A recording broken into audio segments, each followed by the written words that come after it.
This is the BiggerPockets podcast show 750. You're trying to find cash flow, and what you said was quick or easy cash flow. That is even harder to find than regular cash flow. Now, I'm not going to deter you from real estate investing, but what I am going to say is we're going to have to tweak the mindset a little bit here. You got to have time on your side in a situation like this, especially because the deal has to be extra good to not only cash flow, but to cover the money you're going to spend on the loan when you take it out on the HELOC. I would probably lean towards house hacking, but not a situation where you're sharing parts of the house. Look for something that your family can be okay with, where you're renting out different parts of the property. And the reason I say that is house hacking is going to allow you to reduce risk more. What's going on, everyone? This is David Greene, your host of the BiggerPockets Real Estate Podcast, here today with a Seeing Greene episode. If you're unfamiliar with these, they're a little different than our traditional format where we interview a guest on how they built wealth through real estate. In these shows, I take questions directly from you, our listener base, as you ask me what I would do if I were in your situation, or you seek wisdom and guidance in the decisions that you have to make. We have an incredible show for you today, and I know you're going to love it. In today's show, we cover why your financial foundation is more important than what you're thinking, and how looking to real estate to be the way that you make money as opposed to invest money you've already made can be a mistake. We talk about when to pay off a HELOC and why, how HELOCs work, when to use them, and what to be aware of when using them. And we talk about how waiting tables may solve your systems problems in business and real estate investing, which leads us right into today's quick tip. Today's quick tip is write down the steps or make a list of everything that you're doing in your real estate investing business. Stick around and you will hear why you should do that. It's at the end of the show, so make sure you listen all the way to the end, and I give you a very, very compelling argument for why you need to be systemizing the work you do in business and in investing. All this and more in a great show. If you're watching on YouTube, don't think it's weird. You're about to see the light turn blue. That happened because I keep forgetting to turn the light green before I do a Seeing Greene episode, but be patient with me. And if you're listening to this on a podcast, you have no idea what I'm talking about, and that is fine. You don't need to pretend you didn't hear that, and I don't make any mistakes. Let's get to our first question. Hey, David. My name's Pat. Big fan of the show. I was listening to the episode from the other day about investing in expensive markets, and it reminded me of the question I have about doing just that, but as a recent college graduate and a first-time real estate investor.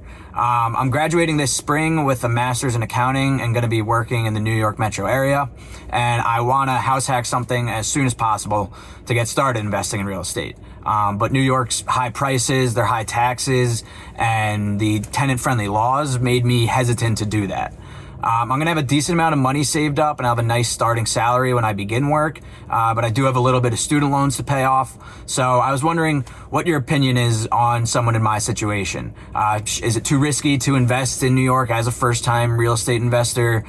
Should I just save up money and rent as cheaply as possible? Basically, what are my options? Thanks. All right there, Patrick. Very good question. Let's dive into this. First thing that I want to say is don't let that money burn a hole in your pocket. It's okay to hold on to it. There's nothing that says you have to make a huge decision right now. You've set yourself up. You put yourself in a really good situation in life, saving up a chunk of change and getting a really good job. I don't want to see you lose that momentum that you've already built rushing into a deal. So let's start it off by just saying there's no rush to go buy a property. I also like that you're house hacking and you're asking the right questions. You're saying, hey, are the tenant-friendly laws in New York going to be something that is too much to overcome?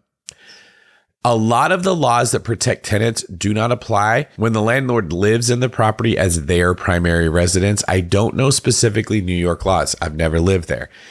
I do think that that's something you should look into.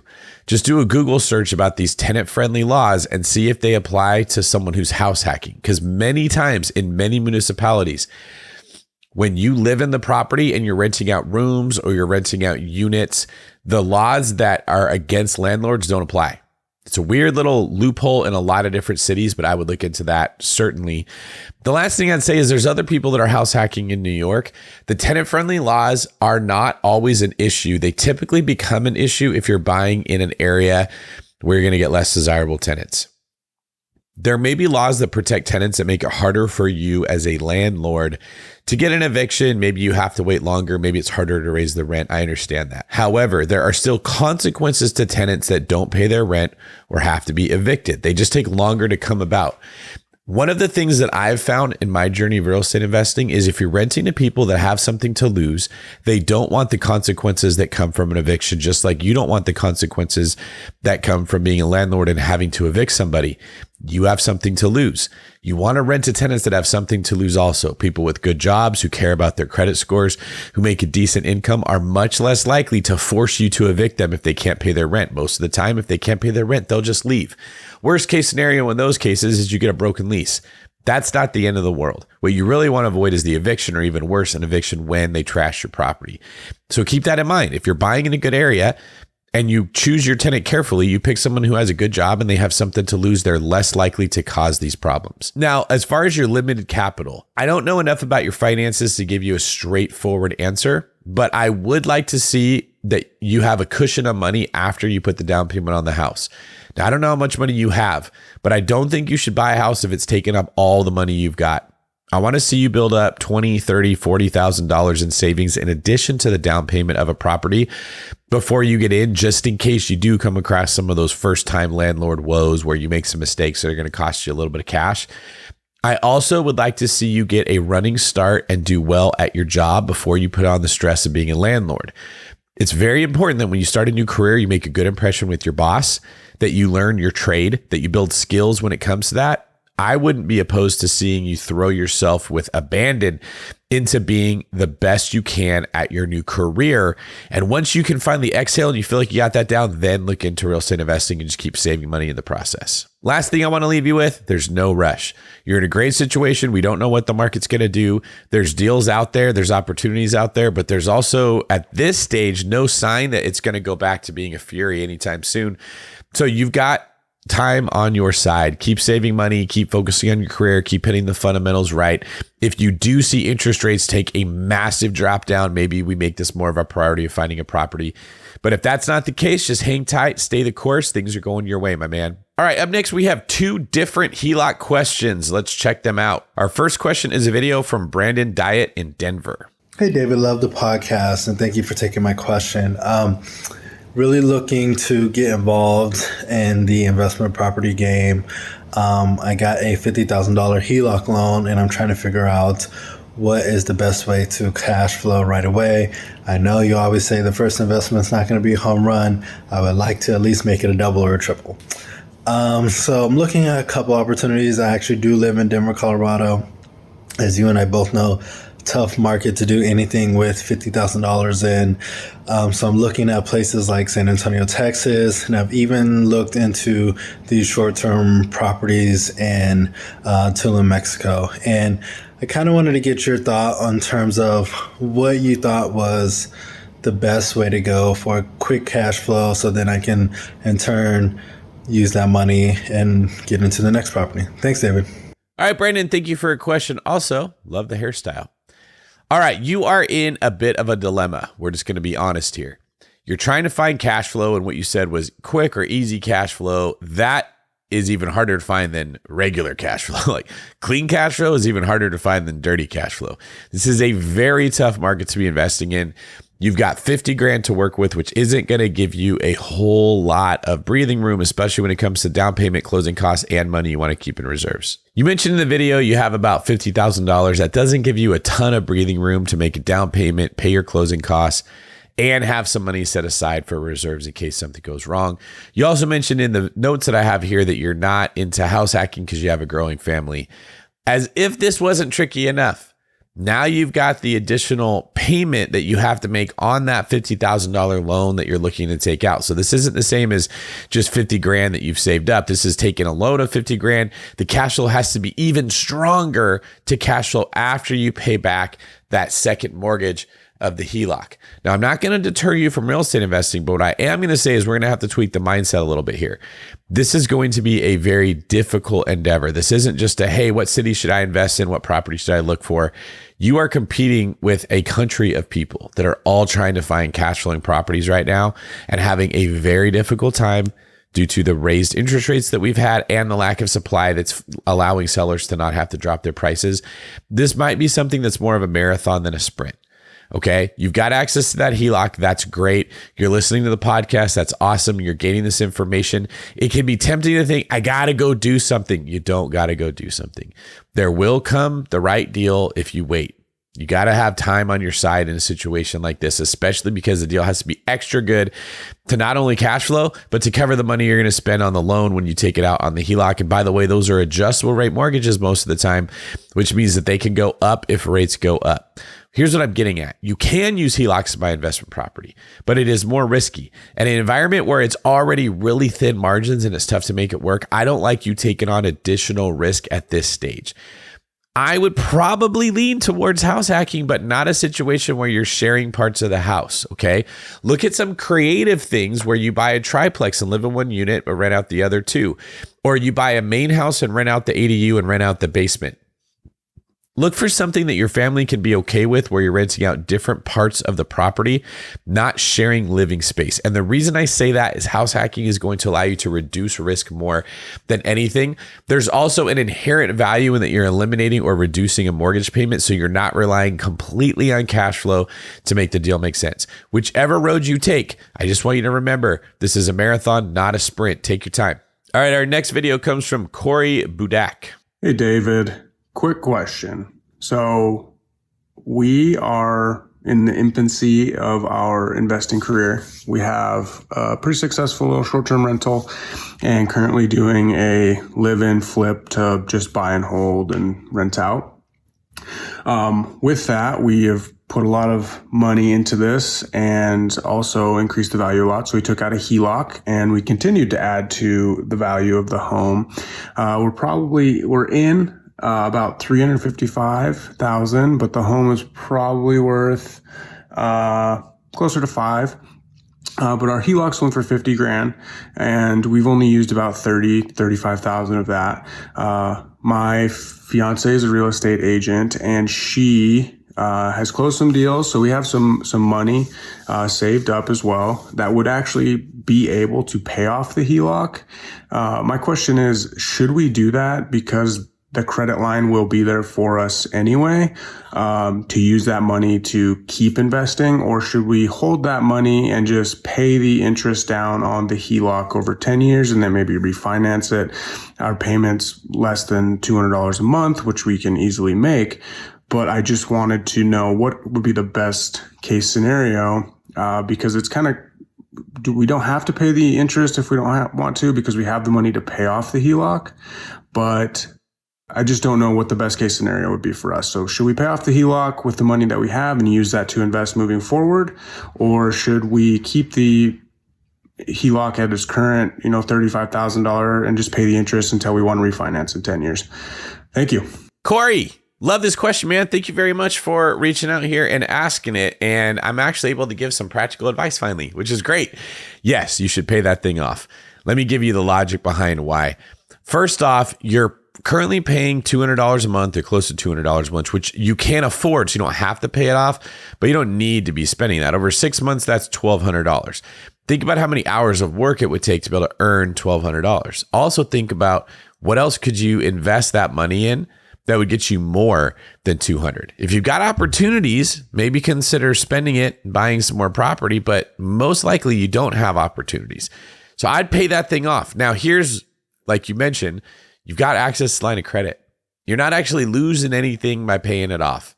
You could just go take it back out again if you do come across a deal. So it's all in how you look at money. Money is a store of energy. I've been saying this a lot. When you keep that store of energy in your savings account, you're going to pay interest to have access to it. When you put it back into the equity of your house, you now don't have to pay interest, but you still have the store of energy. Whether you're keeping it as equity or you're keeping it as in savings, it's all the same. The HELOC is just the door that allows you to move it from one to the other. So my advice would be to put it back into the equity of your home, pay off that loan, but keep the door open. So if you do see an opportunity, you just pull it out and you use it then. This is a pretty straightforward solution. And I love that you're thinking this way and you ask that question. Make sure you keep us up to speed with what you ended up doing. And if you found something else to invest that money in, I'd love to hear it.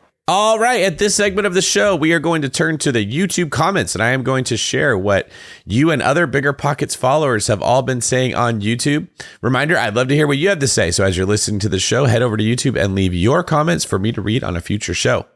Our first comment comes from Professor X, who says, this was just perfect. The answer to the question/scenario about paying out properties was exactly what I needed. I'm going to keep working and enjoying living at the same time.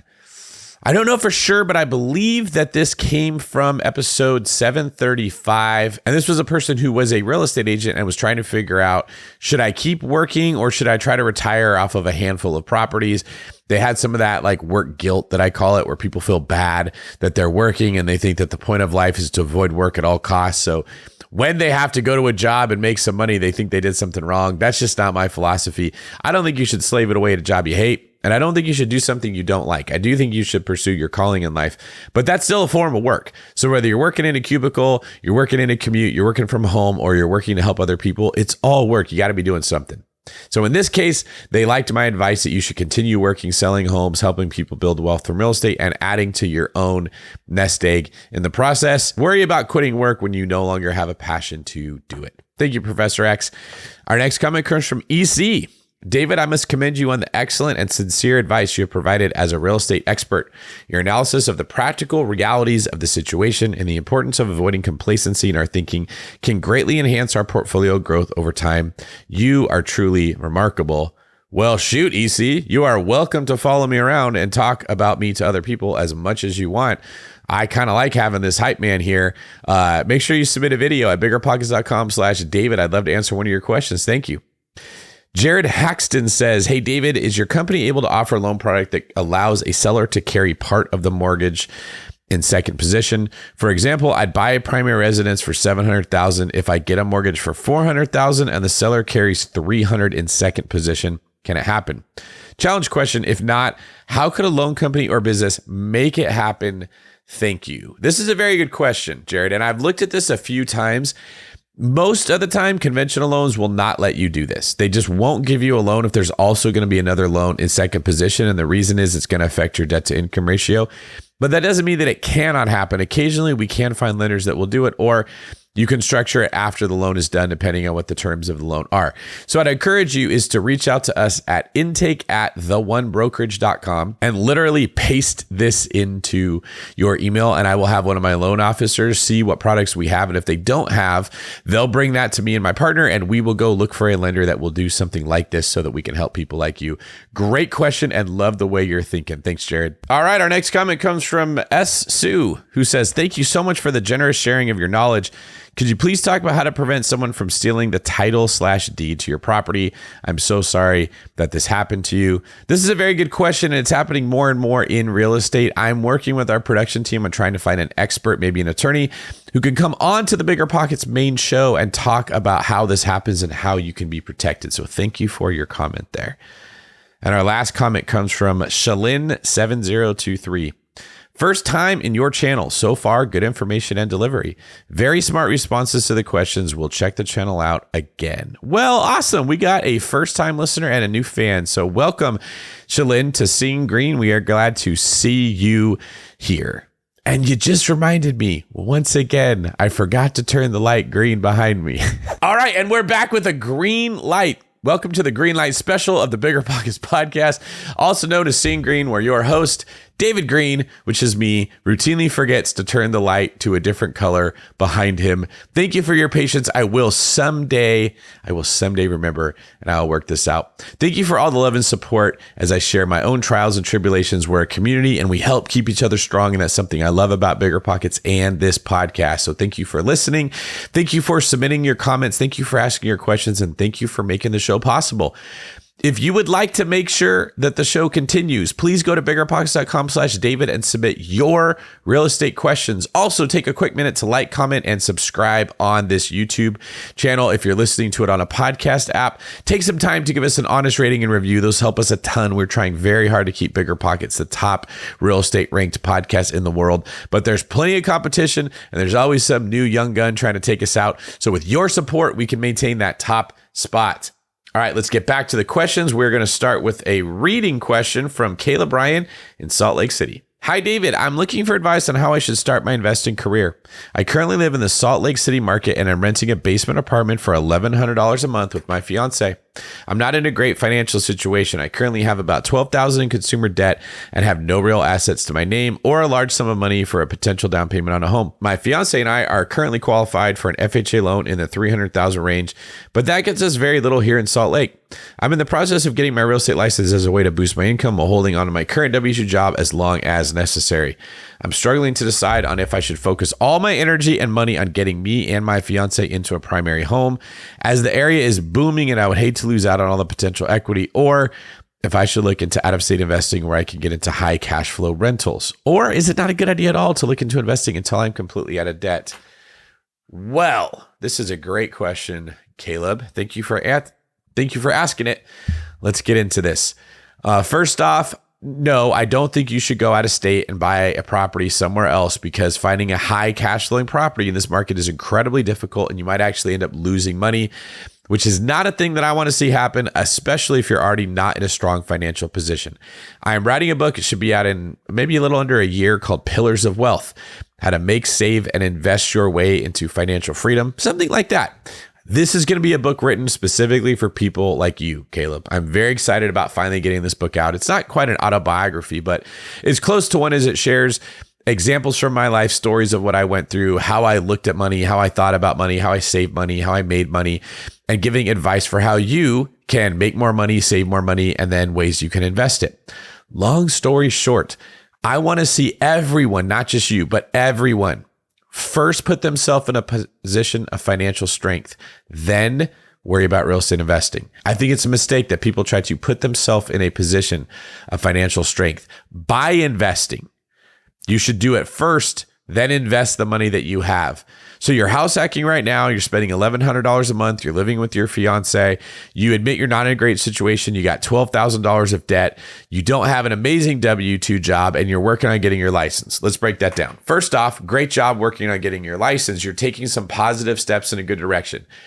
Here's a tricky little trick that I've seen get into people's heads that screws them up. It's when they have one plan to move forward, okay? People say, I am going to find an off-market deal. I am going to buy a bunch of cash flowing real estate and retire. I am going to get my real estate license. And they put all their chips on one bet. I have a path to get to financial freedom. And while you're waiting, because it's a long time to get that license, or it's a long time to find that off-market deal, or it's a long time to find your first client as an agent, you have all of this potential to be making more money that you're not taking advantage of because you're only thinking about one thing. Let's break that.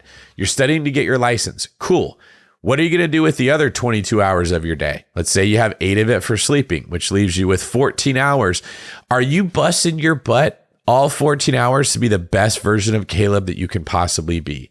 When you go to your W-2 job, are you bringing incredible energy, an amazing attitude, and a hunger and a thirst for excellence? I don't care if you're standing at 7-Eleven ringing people up who buy Slurpees and chewing tobacco, okay? Are you trying to upsell them sodas? Are you telling them about a special of chips? Are you stocking the store in between customers? Are you doing whatever you can to make your boss think you're the best? Because here's what I've found. If you're not excelling and giving your very best in where you are in life right now, the real estate gods, the financial gods, however you want to look at it, they tend not to smile on those people. And what happens is when those people do achieve wealth, they lose it incredibly quick because they haven't built a foundation with which to keep it. So what I tell everyone, this is not just for you, this is for every single human being listening. When you want more, the first thing you should look at is, what are you doing with what you have? If you're going to work and you're striving for excellence, you're doing the very best you can at your W-2 every single day, you should be really good at that job, which means you can actually start looking for a job that pays better in the same field, and you'll probably get it if you're really good. Or you could ask for a raise. If you hate your job and you're sandbagging it and you're not giving your best at what you're doing, it's going to be very difficult to pay off that $12,000 of debt. You're probably not going to crush it as a real estate agent. You're probably going to have the same struggles when you get your license that you had with the W-2 job. Plus now you have all the licensing and all the broker fees and the desk fees and the MLS fees and the lockbox fees and the National Association, the California Association, or your state association, and the local association. There's a ton of money that comes with being a real estate agent. You're going to be losing more. All right. So this really comes down to the approach we take to life. And I don't want to see you pushing yourself to try to buy a property before you're in a position of financial strength, okay? So you're in a good situation. You're only paying $1,100 a month. Let's think about what we can do in life that will allow you to make more money in the situations you have now before you worry about trying to bring real estate and get that involved when you don't have a big cushion. I would love to hear what you think about this. Send us another video or give us another submission and let us know how your progress has been. Also, if you're going to be getting your license, check out my Top Producer series with BiggerPockets, Sold, Skill, and Scale. You can get those at biggerpockets.com/store. Okay, and our last question of the day comes from Manny Escobar. Manny says, my wife Yvette is a high producing real estate agent in San Antonio, Texas. She has come to the point where she needs to delegate. For example, she has 3 offers she needs to submit, currently work with an attention intensive client. It's 8:15 p.m. and she has 2 more to go. Oh, how I remember those days, Manny. What are some tasks she can delegate to VAs or other staff for max efficiency? She does not necessarily want to be a broker, although open to it. But even as a loan agent, I know there are some tasks she can delegate to free her up for what she's great at, client interaction, negotiating, etc. She's been a one-woman show for 3 years and has a hard time conceptualizing the idea of not doing everything. Been there before too. A breakdown or list of tasks she can delegate and to whom would be greatly appreciated. Also, where can she find these team members? Thanks for your time, brother. You and BT changed my life and continue to do so. I'm forever indented. Oh my gosh, Manny. Such a good question, man. And I'm excited for your wife. She's probably going to hate you at first when you implement these changes and then really love you after they get put into place. All right, let's break this down. First off, your wife needs to read my book, Sold, Skill, and Scale, because I talk about this ad nauseum in those books. Second off, there's a couple principles that I think your wife can benefit from.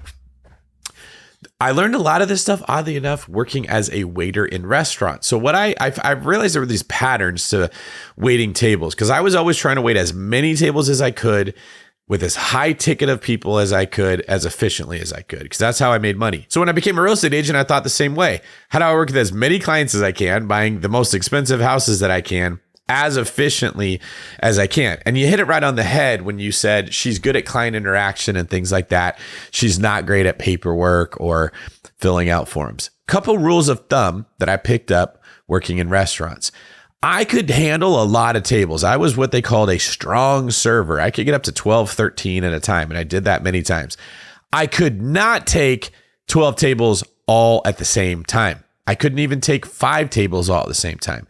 There is a very big difference between when the tables come in. So what you have is these bursts of what you called attention intensive stuff. So when a table first gets sat in a restaurant, you have to go get their drink order, right? You have to hope that the hostess remembered to drop off their menus or they're sitting there with nothing to do. You might want to start some appetizers. That's usually the first interaction. You introduce yourself, you get their drink order, you ask about appetizers. Once you put their drinks in or their appetizers in, assuming you're at a restaurant where other people walk the food to the table, which was not the case the first restaurant I worked at, it was in the second, you bought yourself some breathing time. Now you can walk food to your other tables. You can take orders from other tables. There's these things that get you really busy at 1 minute. Like I can't be taking the order from a 6-person table and also be getting a drink order for another table or bringing them more sauce or making sure that their steak was cooked correctly or helping them get more wine. I can only do one thing at a time. But then after I get the order in, and I put it in the computer, I got a long period of time. So part of being a good agent is spacing out when you do certain tasks. So for instance, when your wife is writing an offer, I know this because I've trained agents for years now. They don't plan ahead. They wait until there's an emergency and then they try to get it all done in that moment. So she's probably getting on the phone and saying, what do you want to do for an earnest money deposit? And they're saying, what's an earnest money deposit? And then she's explaining it. It takes a long time. Then they're saying, well, how much do we have to do? Well, I don't know. Let me call the listing agent. Then she calls the listing agent. Now it's 8:45 instead of 8:15. Then she calls her clients back, but they just put their kids in bed, so they can't answer the phone. Now it's 9:30 and they finally answer the phone and they explain the earnest money deposit. Then they ask the question about the down payment and so on and so forth. What we did, because this was a problem for me too, was when I gave a buyer's presentation when I first started working with the client, is I got the answers to all these questions then. I had a form I would fill out. The earnest money deposit is typically 3% of the purchase price, but oftentimes we can get away with much less. Are you okay with half of that? So we'll do about 1.5% on a $300,000 house. That would be $4,500. Yes, that sounds good. Okay, I'm going to need you to give me your proof of funds right now so that when we write the offer, I have it on deck. What your wife's probably doing is waiting till it's time to write the offer. Then her client is having to get the proof of funds, which is a bank statement showing that they have the down payment. And your wife's walking her through how to get on Chase or WellsFargo.com and get that paperwork. And they're doing it at the same time that all the other tables are coming in. You see what I'm getting here? You got to be able to space this stuff out. That's the first thing your wife can do before she even hires anyone, is to not wait until the client is saying, I want to do something. Be the leader, take the wheel, get the information you need ahead of time. The second thing you can do is make a list of everything that has to be done and see which of those things can be delegated. Now, writing an offer is one of the easiest things to delegate. You have somebody fill out all the paperwork, and then you go and review it and make sure it's good before you hit send to send it to the client. It doesn't need to be your wife that fills in what the earnest money deposit is going to be, what the address of the house is, what the parcel number is. You can easily have a virtual assistant or even an intern from her office. If she's a top producing agent, there's some agent in her office that hasn't sold a house for 2 years that's saying, can you be my mentor? Can you be my mentor? They're running around looking for a mentor. Your wife needs to be that person's mentor. Have her tell that person, I'll teach you real estate, but when I need something done, you're going to do it. When I need offers filled out, you're going to fill them out. Have your wife show the person how to fill out an offer and then let them see how they do. And if they make mistakes, get rid of them and get another one. But that's pretty simple. The things that are probably killing her are going to be the conversation she's having last minute. We just looked at the house. We have to get the offer in by tonight. And now she's trying to do it at 10 o'clock at night. Smooth that stuff out by being more organized and doing it ahead of time. Another reason that your wife probably can't fathom having other people help her with her work is that she doesn't have a system already lined out of what's going to happen. So in her head, she has to do it herself because she doesn't know how to delegate something to someone else. What I did when I started the David Greene team is I took everything that I had to do in a listing and I made a list in a Google document. Okay. And we were talking about buyers. Let's talk about a listing. All the stuff I have to do before an appointment, all the stuff I have to do at an appointment, all the stuff I do after the appointment, then all the stuff I do to put the house in the MLS, then all the stuff I do once the house is in the MLS and it's active, then all the stuff I do when it goes escrow, then all the stuff I do when it closes. And every time I had a transaction where something went wrong, I would go back to my list and say, where can I put something in here so this wouldn't happen again? Where could I prepare the client for this earlier? And so I would have conversation about blank right after a different step in the process. Okay. And it smooths itself out over a long period of time. I then took this very long list and I color coded it for all the things that my first assistant could do. Everything that was blue is what I did. Everything that was red is what she did. So we were working off the same list for all the different listings that we had. And it was very clear what I was doing and what she was doing. Then I finally ended up getting a CRM that would take that list and it would, instead of us having to look at the list, it would delegate to her the 75 things out of the 125 things that she could do. And it would delegate to me the 50 things I could do. That CRM is called Brivity. It's for real estate agents. That's what we use. And then what would happen is she would just show up at work and in her tasks list would be her being assigned all the stuff she was doing for every single property we had. And it was very clear what she was doing that day. She didn't have to say, what am I supposed to do? That's what your wife needs. Now, is that going to happen at once? No. But if it doesn't happen, she's going to be running in this hamster wheel for the rest of her life. And you're going to be wanting some wife time at 10 o'clock at night when she's writing offers. And you're not going to be living that life of financial freedom that we're all pursuing through real estate. It's going to suck. So we have to be disciplined in the beginning so that doesn't happen. Just like it sucks when you get sat with 7 tables at one time, but you don't say no because you want that money. You want to teach a hostess that can wait 5 minutes before seating you and make it more smooth. Now, let me tell you how this can work if you're a real estate investor. My friend Andrew Cushman, who is a multifamily investor, and I routinely buy apartment complexes together. And we have a system that works very similar to this. There's 3 phases: phase 1, phase 2, phase 3. Phase 1, we have a list of 8 things that we do to analyze the area that the apartment's in. We go to certain websites and we look to see what the median income is. We look at a flood map and see if it's in a flood zone. We look at a crime map and we see what kind of crime it is. We look at rents of other apartments around and see if our rents are higher than theirs or lower than theirs. It's all very high level stuff, but it's documented very simply to do. After that, we analyze the actual property. We look at the T12. We look at the demographics of who's moving into the area. We look at the vintage of the property. We look at the size and number of units, the vacancy in the area, a little more detailed stuff. Okay. And then in phase 3, we get in really, really deep. The beauty of having this analysis numbered out on a document is we can have interns or people that work for us do the work and then report to us. Well, really, it's reporting to Andrew because I'm busy making podcasts like this for you guys, what they found. Pretty cool, right? So once you have it spelled out, everything that needs to be done, and we even put links in the Google document, click here to go to the flood map. Click here to check out the crime. Click here to see what the Census Bureau says about where people are moving to. We can have another person that goes through, fills in all the information for us. Andrew looks at it and it takes him 30 seconds to give it a thumbs up or a thumbs down before moving into phase 2. Your wife could do the very same thing. It is all about being disciplined enough and doing the same things over and over and over. When you don't know your process, when you don't know what you're doing, when you don't know what you're looking for, you just trust your gut. And you end up waiting for the customers at the restaurant to raise their hand and say, I want this, I want that, I want this, I want that. You run around trying to get them everything they need with no system in place. I'm a big fan of this. It's one of the reasons I wrote the book Scale, which is the last in the top producing real estate agent series, so that agents can learn how to turn their job into a business so that they're not working until 10:30 at night every single night. Manny, thank you so much for submitting this question. And all of you who are listening, thank you for doing so. I want to see you make money in real estate, but I want to see you enjoy your life at the same time. It doesn't have to be one or the other.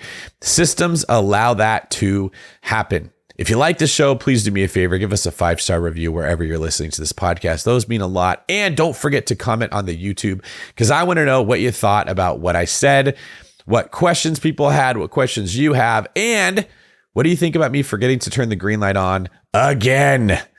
I'm definitely not going to be called the Green Lantern if I keep forgetting this all the time. All right, everyone. Love ya. Thank you for being here. Thanks for choosing to get your real estate knowledge from me and BiggerPockets. We know you could be getting it anywhere, and it means a lot that you come to us. You can find me at davidgreen24.com or on social media at davidgreen24. You can also leave me a comment here on YouTube. Our production staff will check it out, and we'll hopefully get you featured in the show. If you have time, watch another BiggerPockets video, and if you don't, we'll see you next week.